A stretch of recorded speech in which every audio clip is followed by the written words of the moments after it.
ठीक है, तो सबसे पहला इसमें आ रहा है रे। तो रे क्या था, बहुत सिंपल सा है, वो घर वाला रे नहीं है। ये रे क्या है, रे जिसका सिंगल सोर्स होता है और जो एक ही डायरेक्शन में क्या हो रहा है, एक्सटेंड किया जाता है, उसको क्या बोलते हैं, रे।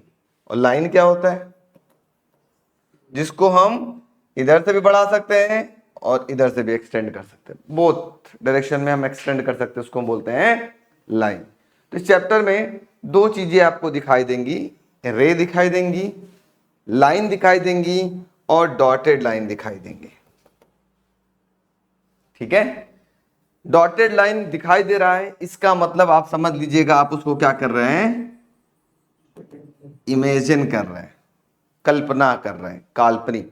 इस धारावाहिक के सभी पात्र काल्पनिक हैं, जिनका वास्तविक दुनिया से कोई लेना देना नहीं। काल्पनिक में समझ रहे हो ना, जिसको आप सिर्फ इमेजिन करते हो। जैसे उदाहरण के तौर पर मान लो अंशुल है, वो इमेजिन कर रहा है कि वो सलमान देवगन के साथ घूमने गया है, तो ये तो इमेजिन कर रहा है ना, एक्चुअल हुआ कि नहीं हुआ वो तो अंशुल जान रहा है कि नहीं। तो इसी को बोलते हैं इमेजिनरी, बस सिंपल सी बात, ज्यादा दिमाग नहीं लगाना उसमें। तो इस चैप्टर में सबसे इंपॉर्टेंट चीज है, जब भी रे डायग्राम आप बनाएंगे तो रे बनाएंगे, लाइन नहीं बनाएंगे। एरो होना चाहिए, नहीं होगा नंबर 0 मिलेगा। हो सकता है नंबर 0 से भी कम मिल जाए, 00, ठीक है, तो उससे भी कम नंबर होता है 000, उससे भी कम नंबर चाहोगे तो भी मिल सकता है, जितना 0 चाहो। ठीक है, तो चलो इस चैप्टर की जब बात कर रहे हैं तो कहानी से शुरू करते हैं। इस चैप्टर की सबसे पहले कहानी 1704 ईस्वी की बात है। 1704 के आसपास की बात है। न्यूटन एक जमाने में बहुत फेमस थे। न्यूटन उस जमाने में बहुत फेमस थे। तो लोगों ने न्यूटन के पास गए और न्यूटन से पूछा, न्यूटन न्यूटन ये बताइए कि भाई लाइट क्या है, लाइट कैसे बना है। तो न्यूटन कहें कि भाई चारों तरफ मास दिखाई दे रहा है, ये मास वो मास वो मास। तो न्यूटन बोलते हैं कि लाइट जो है वो पार्टिकल नेचर को है, क्योंकि पार्टिकल का मास होता है। तो लोगों ने सोचा कि न्यूटन बोल रहे हैं, उस जमाने के फिजिक्स के पापा बोल रहे हैं, मतलब फिजिक्स फादर ऑफ फिजिक्स बोल रहे हैं। तो लोगों ने कहा कि न्यूटन बोल रहे हैं तब तो 100% सच्चाई है, गलती कुछ भी नहीं है। लोगों ने न्यूटन की बात मानी कि चलो लाइट पार्टिकल नेचर है, लाइट पार्टिकल नेचर है। उसी जमाने में न्यूटन के पैरेलल भी एक और साइंटिस्ट काम कर रहे थे, जिनका नाम था हाइजेंस। क्या नाम था, हाइजेंस।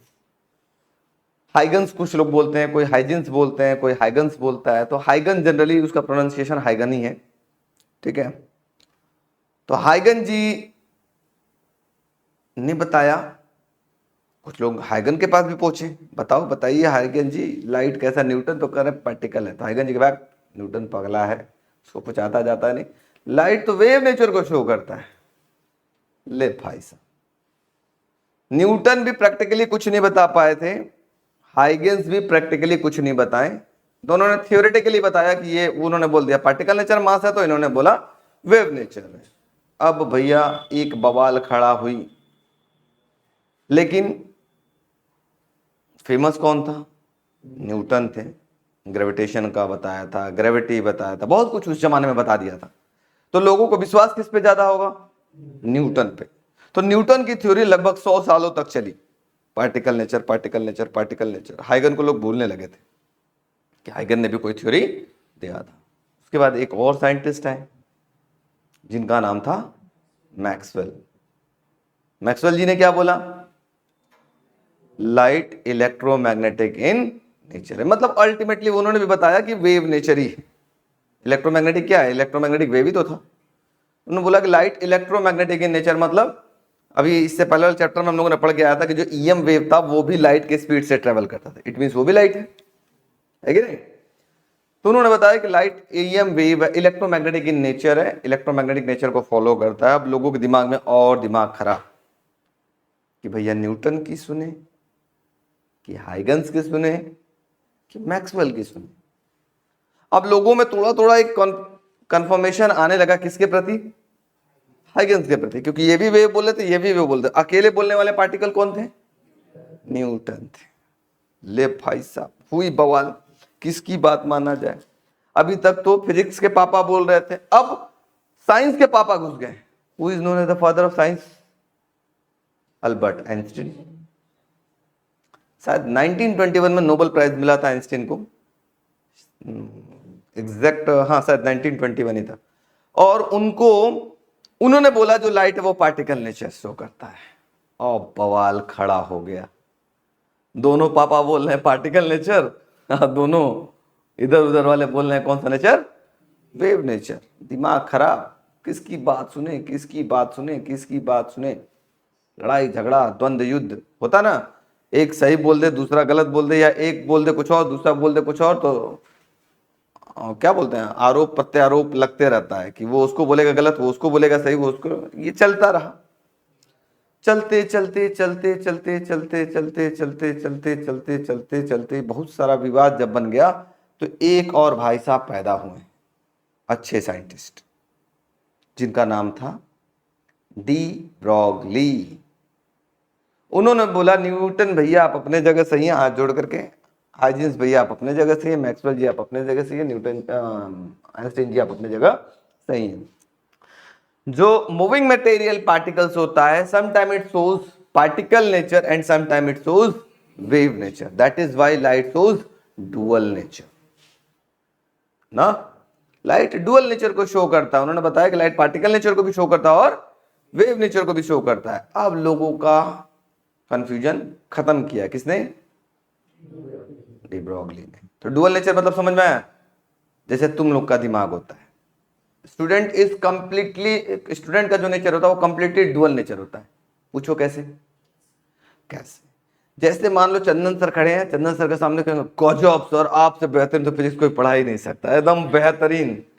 पीछे जाएंगे ए का पढ़ा होता ना समझे में ना आए, that is called dual nature.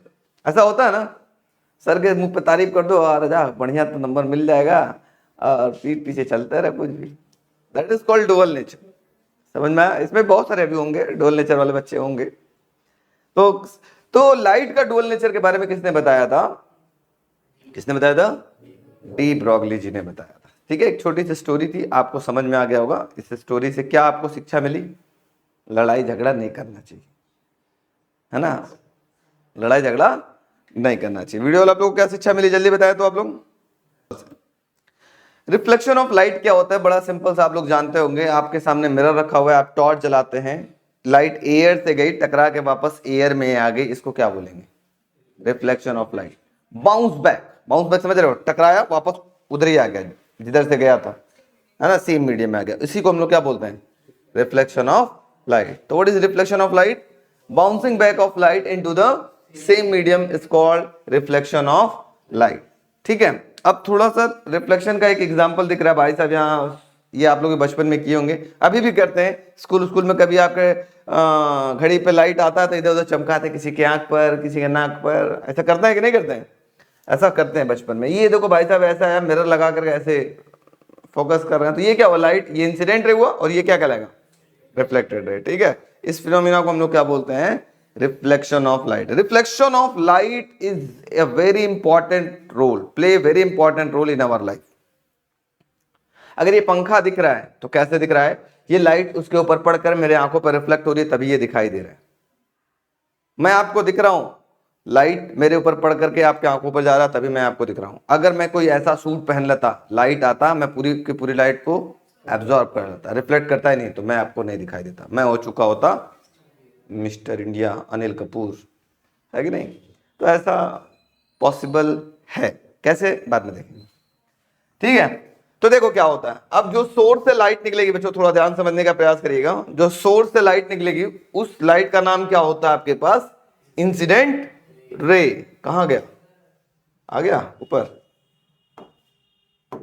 ये देखो, ये सोर्स हो गया, इस सोर्स से जो लाइट निकली उसका नाम क्या हो गया, इंसिडेंट रे। जैसे सरफेस पे टकराएगी, first of all you have to draw normal. Normal क्या होता है, इस सरफेस के परपेंडिकुलर एक इमेजिनरी लाइन, इसको क्या बोलते हैं, नॉर्मल, और लाइट टकरा के जिस एंगल से आई थी उसी एंगल से वापस चली जाएगी, ठीक है। और इस रे को नाम क्या बोलेंगे, रिफ्लेक्टेड रे, ठीक है। इसमें कॉन्सेप्ट क्या है, इसमें कॉन्सेप्ट है हमेशा जो एंगल बनेगा वो किसके किसके बीच में बनेगा, याद रखिएगा चंदन लॉ, एंगल हमेशा बनेगा रे और नॉर्मल के बीच, रे और नॉर्मल के बीच। अब जो भी रे हो, जैसा भी रे हो और नॉर्मल हो, उसके बीच का एंगल उसका नाम दिला जाएगा। जैसे बोले ये इंसिडेंट रे था, ये नॉर्मल है, इनके बीच का एंगल क्या कहलाएगा, एंगल ऑफ इंसिडेंस।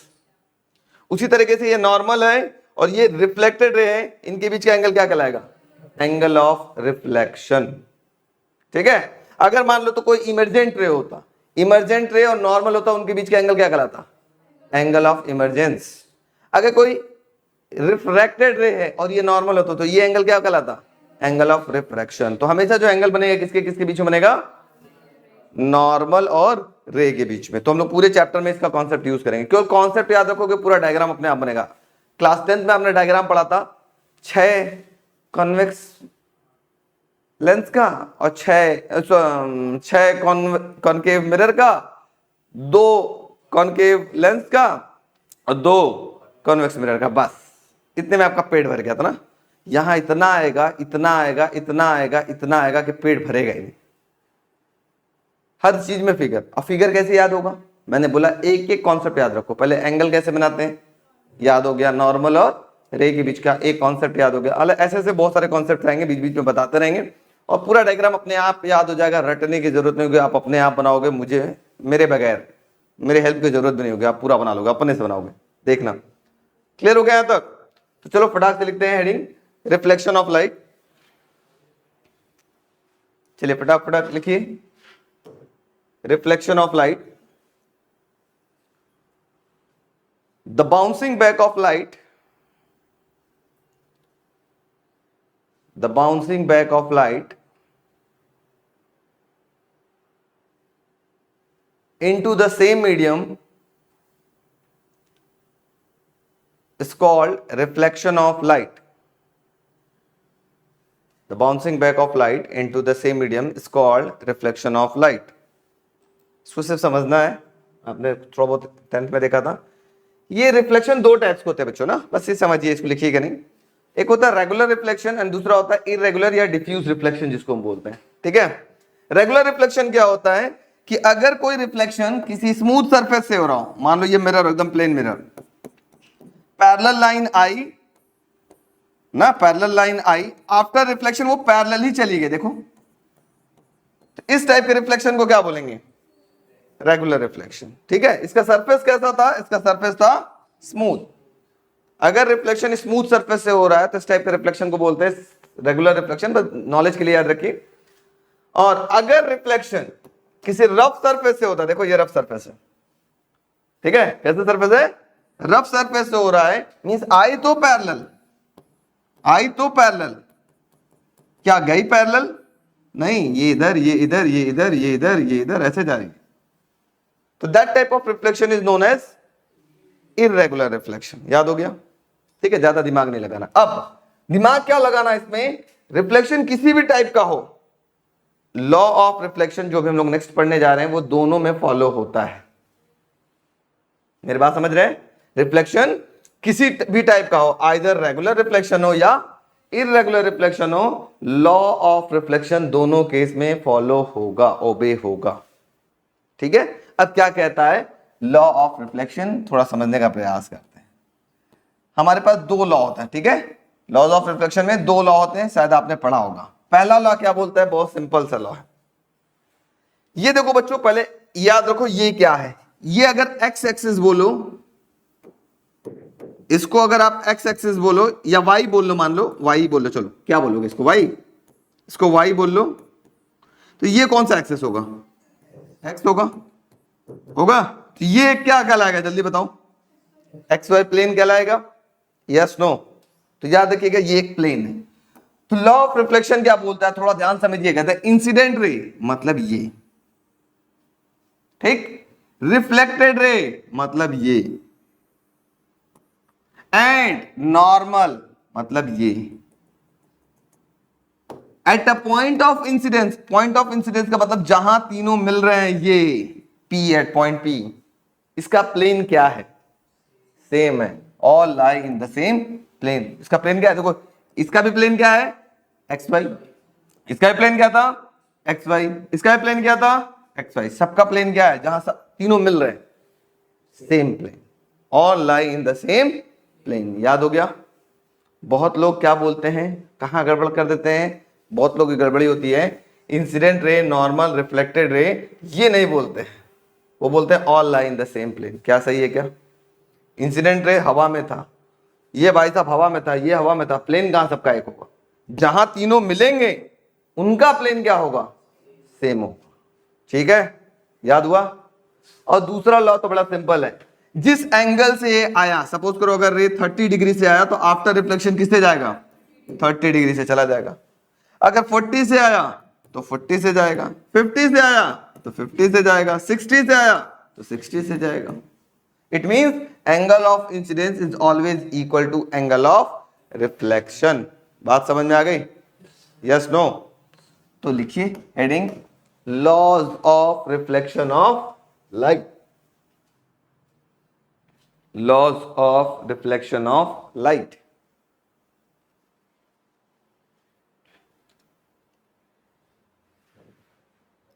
चला जाए, इसमें लिखिएगा first law. First law, the incident रे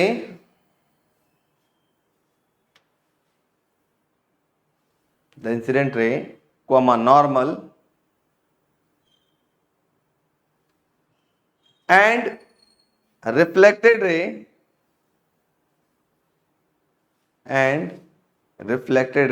at a point of incidence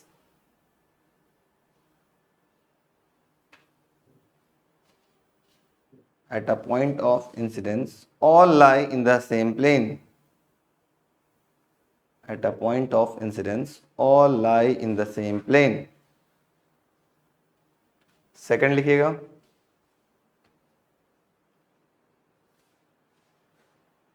the angle of incidence is always equal to angle of reflection. The angle of incidence is always equal to angle of reflection.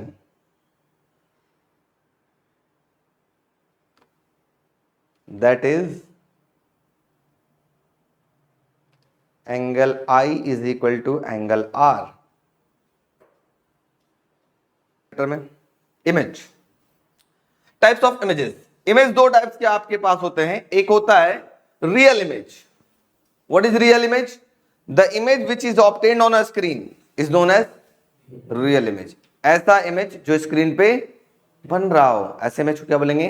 Real image. And the image which can not be obtained on a screen is called virtual image. जो image screen पे नहीं बन रहा हो उसको क्या बोलेंगे? Virtual image. जैसे मैं सपना देख रहा हूं कि मैं एफिल टावर के ऊपर चढ़ा हूं, दिख रहा है क्या तुमको? नहीं दिख रहा है। मैं दिखा सकता हूं स्क्रीन पे? नहीं दिखा सकता हूं। तो ये क्या हुआ? Virtual image. रियल इमेज क्या है? प्रोजेक्टर से अगर मैं प्रोजेक्ट करूं, यहां पे स्क्रीन पे आ रहा हूं, वो क्या कहलाएगा? Real image. ये देखो, कल ये वाला एक एक्सपेरिमेंट करके दिखाया था क्या आपको? एक याद आ रहा है कुछ? एक कैंडल लिया था, यहां एक लेंस लगाया था और उसका उल्टा इमेज बनता हुआ दिखाई दे रहा था क्या? ये स्क्रीन पे बन रहा है ना, तो ये क्या कहलाएगा? Real image. यहां देखो, यही कैंडल अब स्क्रीन पे बनने के बजाय इसी मिरर के अंदर बन रहा हूं। स्क्रीन पे नहीं बन रहा है, पीछे कुछ बन रहा है, स्क्रीन पे नहीं बन रहा है, इसी लेंस पे बन रहा है, ऐसी मिरर के अंदर बनता हुआ दिखाई दे रहा है। तो ऐसे इमेज को क्या बोलेंगे? Virtual image. स्क्रीन पे नहीं बन रहा है तो ऐसे इमेज को क्या बोलेंगे? Virtual image. पूरे चैप्टर में real virtual real virtual real virtual चलेगा। ठीक है, अब रियल के साथ थोड़ा सा ध्यान दो। अगर लेंस से बात करें, मिरर की बात नहीं कर रहा हूं, लेंस की बात कर रहा हूं, थोड़ा ध्यान दीजिएगा। मिरर में भी वैसे ही कुछ होगा, कुछ चेंज नहीं होगा, बस समझ लो मैं जो बता रहा हूं। अगर ये स्क्रीन पे बना तो रियल, अब बनने के साथ ये कैसा बन रहा है? उल्टा। उल्टा को क्या बोलेंगे? इन्वर्टेड। क्या बोलेंगे? इन्वर्टेड। तो रियल के साथ क्या आएगा? इन्वर्टेड। आज के बाद real and inverted, real and inverted. देखो इसमें कैसा इमेज बन रहा है? सीधा बन रहा है। तो वर्चुअल के साथ क्या होगा?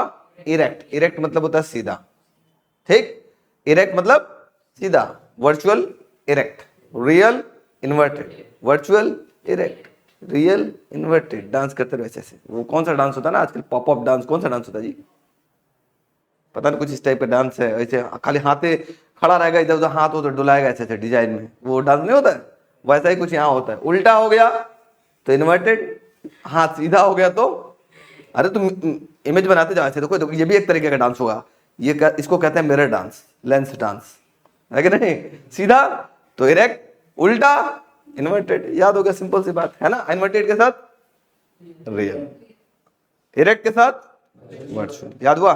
तो फटाक से 2 लाइन में लिखो, तो हेडिंग लिखो रियल इमेज, एक एक लाइन में लिख लो, क्योंकि ये सब आता नहीं है लेकिन याद रहना चाहिए, पूरे चैप्टर में कॉन्सेप्ट यूज होगा, भूलेगा नहीं। लिख लो तो फटाफट। The image which can be obtained on a screen, the image which can be obtained on a screen is called real image. The image which can be obtained on a screen is called real image, and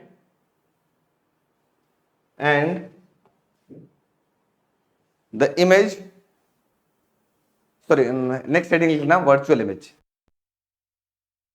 next heading लिखना virtual image, virtual image. The image which cannot be obtained on a screen is called virtual image. The image which cannot be obtained on a screen is called virtual image, है ना। एक ऐसा image जो screen पे नहीं बन रहा हो, ऐसे इमेज को क्या बोलते हैं, वर्चुअल इमेज। जो स्क्रीन पे बन रहा हो उसको क्या बोलेंगे, रियल इमेज। दिख गया, आ गया समझ में, किसी को कोई परेशानी, नो दिक्कत, नो परेशानी, आओ। अब बात करते हैं मिरर। डेफिनेशन याद करने की जरूरत है, बस याद रखो मिरर क्या होता है।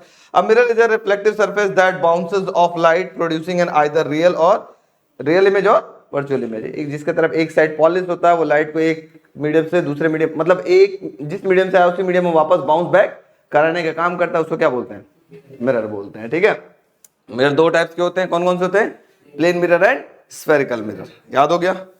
प्लेन मिरर देखा है, जो हम लोग घर पे आईना देखते हैं, शकल ऐसे देखते हो क्या। ये तो कौन खड़ा है, अंशुल खड़ा है, टाई लगा करके, हाय सर, है ना।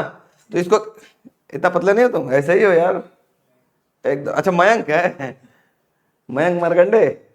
चलो देखते हैं। तो रियल इमेज क्या होता है, बड़ा सिंपल सा है, याद रखना इसकी प्रॉपर्टी पूरी रे डायग्राम में यूज होगा, भयंकर।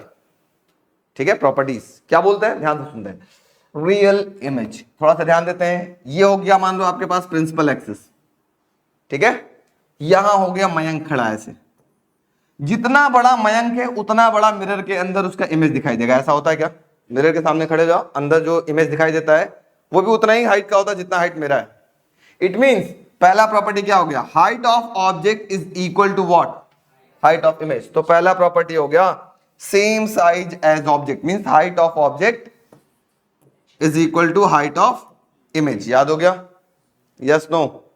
दूसरी प्रॉपर्टी, कभी आप सामने मिरर रखा हो और 2 कदम ऐसे चलो ठाए ठाए, तो अंदर वाले पे कितने कदम चलेगा, 2 कदम मिरर की तरफ आएगा, ठाए ठाए, वो भी आएगा।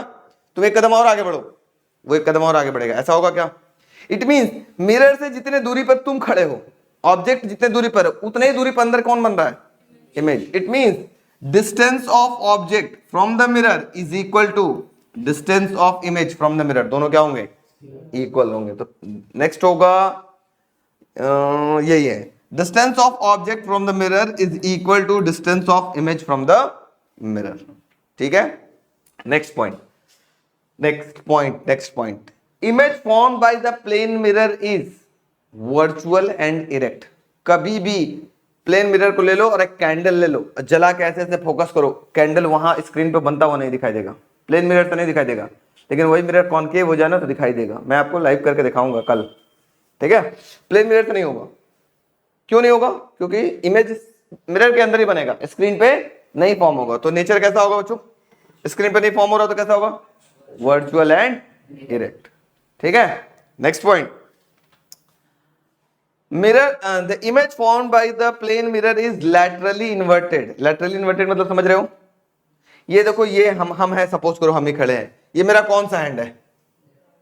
राइट। ये कौन सा है? तो मैंने कौन सा हैंड अपना ऊपर किया है? राइट ना, ये मेरा राइट। इमेज का ये क्या हो चुका है? लेफ्ट हो चुका है ना? जो ऑब्जेक्ट का राइट था वो इमेज का क्या हो चुका है? लेफ्ट। और जो ऑब्जेक्ट का लेफ्ट था वो इमेज का क्या हो चुका है? राइट। आप ऐसे भी देख सकते हो, एक मिरर ऐसा खड़ा कर लो और एक पी लिख दो। पी का ये डंडा है किस साइड में है? लेफ्ट साइड में। और गोल वाला किधर है? राइट साइड में। मिरर के अंदर कैसा नजर आएगा? पी ऐसा दिखाई देगा। अब मिरर में ये क्या होगा? राइट ये हो गया, लेफ्ट ये हो गया। मतलब देखो, जो लेफ्ट डंडा था, अब वो डंडा क्या हो चुका है? राइट हो चुका है। मतलब मिरर का जो लेफ्ट साइड था वो, ऑब्जेक्ट का जो लेफ्ट साइड था वो इमेज का राइट साइड होगा, और जो राइट साइड था वो क्या हो गया? लेफ्ट साइड होगा। इसी को बोलते हैं क्या? लैटरली इन्वर्टेड इमेज फॉर्म होना या लैटरल इन्वर्जन। इसी वजह से एम्बुलेंस उल्टा लिखा होता है। आप बाइक कार चलाते हो, क्यों बाइक कार चलाते हो? तो आपको दिख जाए आपके मिरर में कि कोई एम्बुलेंस आ रहा है, उल्टा लिखा होगा तो आपके मिरर में कैसा नजर आएगा? सीधा नजर आएगा। तो आप हट जाओगे, जगह दे दोगे, वो चला जाएगा। इसी वजह से एम्बुलेंस उल्टा लिखा होता है। समझ में आया? इसको बोलते हैं, इस प्रोसेस को बोलते हैं लेटरल इन्वर्जन। और एक और पॉइंट जोड़ लेते हैं, image focal length of plane mirror is infinity. ये क्या होता है फोकल लेंथ? नेक्स्ट क्लास जब हम लोग स्फेरिकल बात करेंगे तब आपको बताएंगे। ठीक है, याद रखो। तो 4 प्रॉपर्टीज है, 5 प्रॉपर्टीज है, फटाफट लिख लो, वेरी इंपॉर्टेंट प्रॉपर्टीज है। हेडिंग लिख लो, प्रॉपर्टीज ऑफ प्लेन मिरर।